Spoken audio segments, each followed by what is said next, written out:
What's up, everybody? Jordan Stewart here from Vover. Thanks so much for tapping into the Vover original show. Just a reminder that if you want to drop your opinions about the episode or respond to the host and guests with your voice, go and download the Vover app wherever you get your apps. Vover, voice over everything. Enjoyed the show.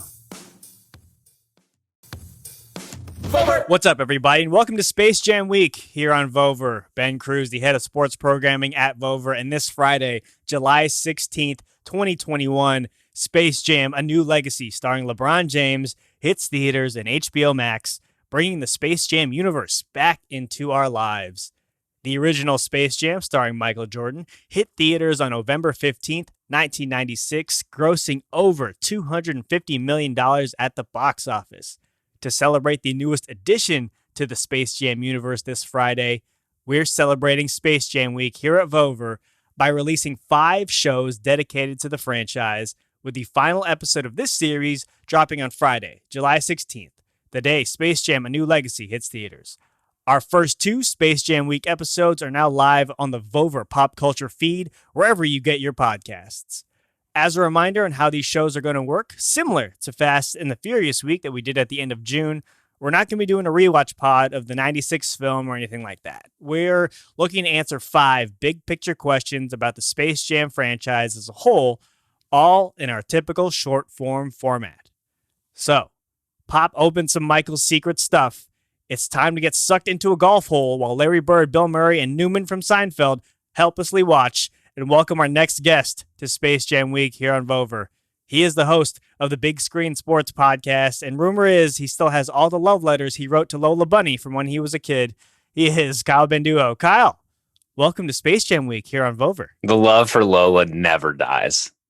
Never. And I'm glad she's back in my life. It's going to be an interesting conversation with my wife as to why I have actual hearts in my eyes when she appears on the screen. Like the cartoon, the Looney Tunes hearts. I mean, she was iconic, like female icons of the 90s that guys just love. It's like Britney Spears, Cindy Crawford, Lola Bunny. Yeah. Yeah, Jessica Rabbit also. That takes things up to a different notch. That's a different kind of. That's a different kind of lust there. Jessica Rabbit might have made us a man, really, really early on in our childhood. All right, so Kyle, check your room real quick to make sure no monsters are there to steal your podcasting powers, and help us answer the next big question we have lined up here on Space Jam Week. It's a really simple one.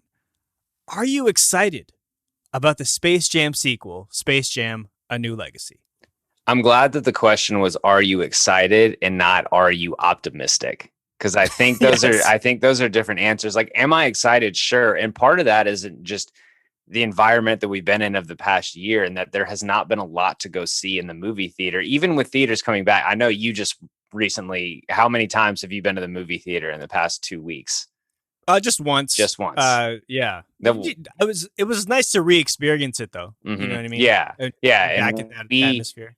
We went to the movie theater for the first time since the pandemic last week to see In the Heights, which was a wonderful experience. We're actually going to go again tonight to take our son. Nice. I'm excited for the experience of getting to share a Space Jam movie with my son. He likes the original. Looney Tunes doesn't have the same power that it does over my son's cachet generation as our generation, familiarity, but like, he's excited for it. I'm excited. It's a good reason to go to the movie theater. I'm sure there's going to be some enjoyable moments. I've got my worries because let's face it, the original Space Jam is not the best movie. No, not at it's all. like, and MJ is not like, and the thing is, MJ is not trying that hard. And I think the difference is LeBron is going to try to will this thing to win the NBA finals versus MJ was like, I'm cashing these checks, baby. Like, yeah, I'm doing what I need to do and not much more. Whereas LeBron, I think LeBron was the best part of, was it Trainwreck? Yes. Amy Schumer. I think he was hilarious, but that was not, I don't think with this one, he's like, I need to carry this on my shoulders. I need this movie to be great. And it's like, it's probably not going to be. It's probably going to be fine.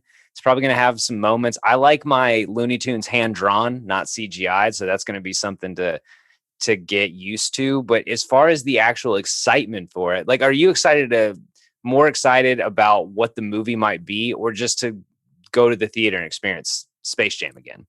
I think it's more so going to the theaters, right? Like that's the bigger nostalgia play for me of going to the movies to watch Space Jam. It's not so much the Space Jam franchise. Like I don't get me wrong, I love the original Space Jam. I'm in answering the question, am I excited? I don't know if excited is the right term. I'm looking forward to it, but I think there's just too much time that's gone by. Like it's been 25 years since the first one hit theaters, right? Like you and I are both different human beings from 25 years ago. And look, I think a lot of the reaction that the internet is going to put on this movie as well is going to temper any sort of excitement that I have. Because look, when 96 Space Jam came out, the internet was really, really in its infancy. Like I wasn't reading movie reviews like when I was that young, right? It was just like, oh, Michael Jordan and the Looney Tunes are here. I'm excited.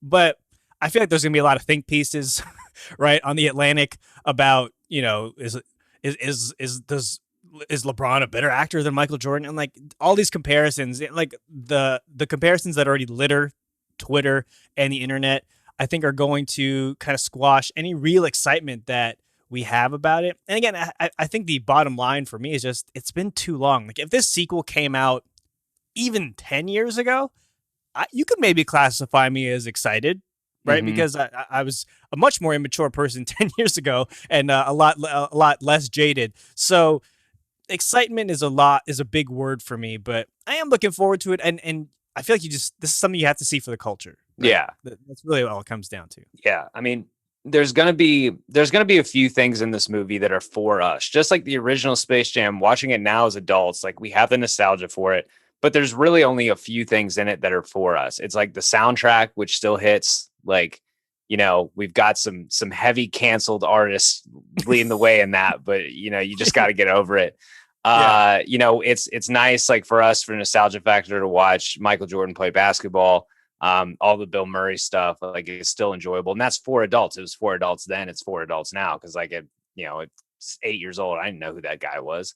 And there will be some stuff like that in this one, but just like the original Space Jam is better for kids, this one is going to be much better for kids, because like we're not going to care about LeBron getting his family back from Don Cheadle. Like that's not brawny. We know the thing is, we also have like, with the original Space Jam, there was the fake thing of Michael Jordan just living in this normal suburban neighborhood while playing minor league baseball with kids that weren't his. Cause like, we didn't know like Jeffrey Jordan and, Michael's kids. And like, we didn't have the knowledge of like, no, actually when he was playing minor league baseball, he was living in this massive mansion that was gated and very a compound, very exclusive. Yeah. It's like, so, but we have this background knowledge of LeBron and his family because of social media. Like we had the Bronny smoking a joint. That I would rather see that in the movie. I would rather see like LeBron's trying to beat the monster so he can get back and talk to Bronny about that joint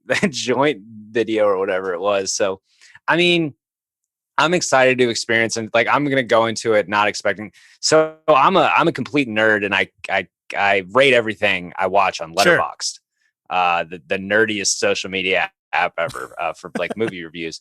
And I think I even wrote a small review of your Space Jam that it's like that movie is 2 stars for the movie and it's 1 star for the nostalgia. This is probably going to be somewhere around the summer. It's probably going to be a 2-star movie. I'm excited. I'm going to go to the theater. I'm going to get popcorn. I'm going to get a Dr. Pepper, gummy bears. My kid's going to love it. He's going to think all that Looney Tunes stuff is really funny, and it's going to be a good experience. So I think overall, yes, I'm excited. I'm just tempering expectations. I'm not expecting to walk out. And maybe because of that, I'll be like, wow, that was surprisingly a lot better than I thought it was going to be. That's what I'm hoping I walk out with. At least that, where I'm probably mentally setting the bar super low so that when I come out of there, I'm not extremely disappointed.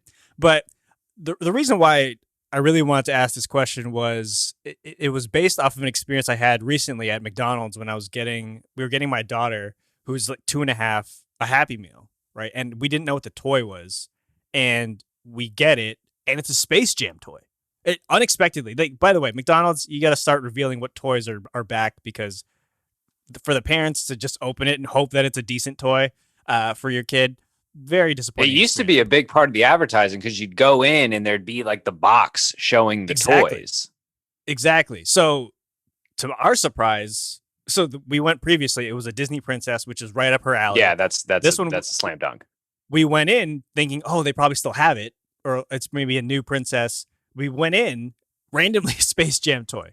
Pull it out, it's Yosemite Sam, who already one of my lesser favorite Looney Tunes characters, probably a Trump supporter. Yosemite Sam is very don't tread on me. Yeah. Although Yosemite Sam gives off extreme libertarian vibes too. Yeah. So already problematic, but looking at it, I was like, oh, that's cool. Like maybe Sloan will like the Space Jam toy. Couldn't care less. She had no idea who this was. And even all I really wanted was, it was either LeBron or Bugs Bunny. Like those are the top two that you want. So it really started to get me thinking about, man, this movie, am I excited about it? And that's why I wanted to have you on. And it sounds like we're kind of on the same page, and maybe it's because we're both in our 30s, two 30-year-old dudes just talking about a kid's movie. But again, I hope that your son enjoys it, because I did talk to Jeremy about this on Monday. Like, this isn't our movie. No, not for us. As much as we want to claim it, because we claim the original, again, 25 years have passed, and I think that'll be interesting to hear, and drop that thought on Vover when, after your son watches it, let us know. Was he excited? Did he enjoy it? Because I think that's an interesting perspective that we're not going to get as much of. Yeah, and the big thing too is when we were kind of talking about it, is like Looney Tunes are not as big. Right. Like my son is only familiar with the Looney Tunes because we watched Space Jam, but like Saturday morning cartoons in that regard are just not the same. It's not the same kind of action anymore. I think the only kids who are really watching a lot of Looney Tunes are kids whose parents are specifically putting them in front of Looney Tunes, because you're not waking up and turning on Cartoon Network or whatever they were on anymore. Like, my kid has started watching a ton of Hey Arnold, and that's just because I directed him to Hulu, where they have all of Hey Arnold, which that's good parenting. Still slaps. Hey Arnold, good parenting, still right there. An excellent show. But it's the same. There's so much for kids now, so it's like, where are they going to get the nostalgia from? Because they don't. A lot of kids are not going to come into this movie. They're going to go see it because it's Space Jam and it's LeBron. Their parents are going to take them. But it's like, where, they're going to be meeting a lot of these characters for the first time. So is that going to stick? Are kids going to suddenly, is this going to rejuvenate the Looney Tunes? Probably not. But I don't know. I think most kids like 12 and under will probably dig this. Just like, we ate up Space Jam when we saw it, but we knew the Looney Tunes. We knew MJ. So it'll be interesting. I'm very excited also to see just how hard LeBron is trying. Like, I think you're going to he's just going to be working the shit out of this, taking every shot he possibly can. Yeah. It's going to be very early Cleveland Cavaliers offense that he's running with the Toon Squad. That Pistons game where he scored the last so-and-so point, like he's going to try to do that. And exactly. I don't know if he's going to be able to do it, because it's much better when he's got a Bill Hader to work off of. Yeah. So we'll see. Everyone else, let us know. Are you excited about the Space Jam sequel, Space Jam: A New Legacy, dropping on Friday? Let Kyle and I know. Tag us in all of your comments on the Vover app. Kyle, thanks so much for hopping on, and we'll talk soon. Absolutely, man. Always a pleasure. Vover!